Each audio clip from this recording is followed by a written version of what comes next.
We should be good to go. Great. Welcome, everyone. My name is Cameron Smith. I am one of the assistant directors in the Center for Career Development, and I work primarily with our students in the health and life sciences, as well as those interested in science, technology, and engineering. Thank you for joining us. We have the opportunity to talk today a little bit about potentially a career that you're interested in and learn a little bit about what that hiring process is going to look like. So I'd love to introduce you to Olivia.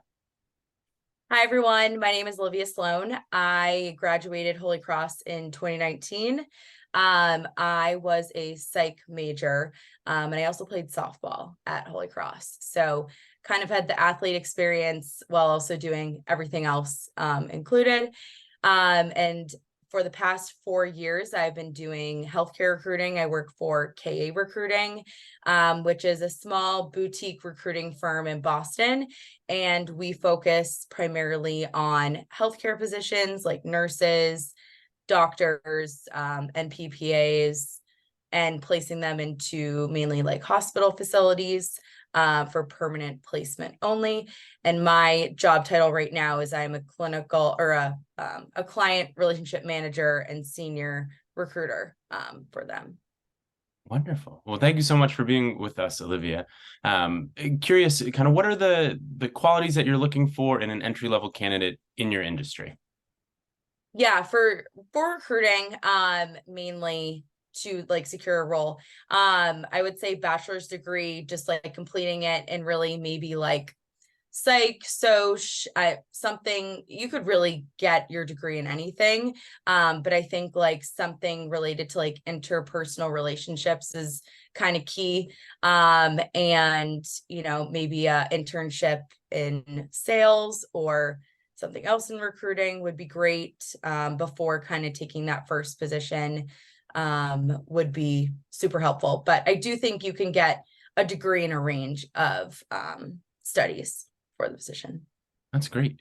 And you touched on a couple of these, but are there other skills, certifications, experiences, academic credentials that are either required or would be helpful in kind of opening that door?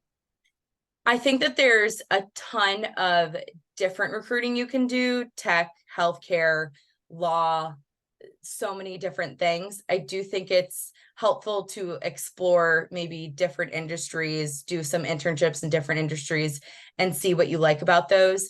I actually worked in a hospital for a summer. I worked at Beth Israel for, I forget exactly what the program was called, but I did really like healthcare in that industry, and kind of connected to it a lot. Whereas like I could see myself behind the scenes and not on the floor, doing everything.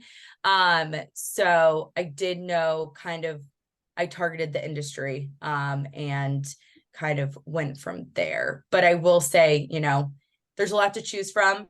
So do your research and, see what everything entails and narrow it down that way. That's great. What a good blend of kind of your academic interests as well as kind of the professional piece for you. Yeah. When students are sort of going through this process, what can they expect from the interview, and how would you recommend they prepare for a position like yours at KA? Yeah, so my boss went to Holy Cross, so I did use the network pretty well. And I would say definitely use, every resource at Holy Cross, kind of our connections and alumni, and make yourself known and out there. I know I was on LinkedIn kind of reaching out. So like kind of doing that background work first.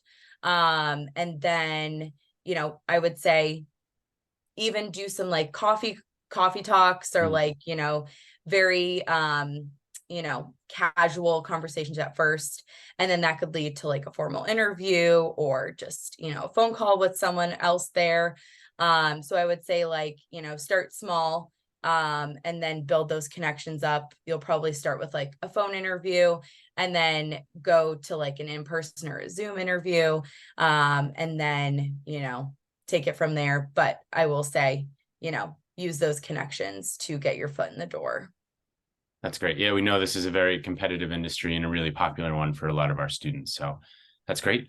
And then kind of final thoughts, advice that you wish you would have known as you were graduating and kind of looking for these positions, things that you would want students to know as they start to navigate this process. other things to get involved with on campus, jobs or interviews that are kind of internships that might be out there for them that they should start checking out? Yeah, I mean, I think going back to my first, or what I just kind of touched on, like, don't be afraid to reach out to alumni. I think our alumni network is crazy strong. I think that like, even I live in Boston now, you see everyone, alumni out and about, and everyone loves to talk and like have that commonality. So I do think, like, put yourself out there, don't be afraid to ask questions and really get to know different industries and their jobs. And I think there's, recruiting and sales and consulting is pretty broad. So I do think, like, get to know different people's positions, because there's a lot you can do within these industries. And just ask so many questions. And, be involved with like some alumni things, like events, or like, I know there's like events in Boston that they do, and New York. So like, go to those and meet people in person. I think it's all about relationships and connections with that. And, using the career development resources. And I think that's my main piece of advice for sure. That's great. Well, thank you so much. We are eternally grateful for your time, for your insight, and for your dedication for our students back here at Holy Cross. We really appreciate it, Olivia. Yeah. And anyone, if you find me on LinkedIn, feel free to connect. I'm happy to talk to anyone. So, See, there we go. That Holy Cross Alumni Network in the flesh. yep. Thank you. Thank you.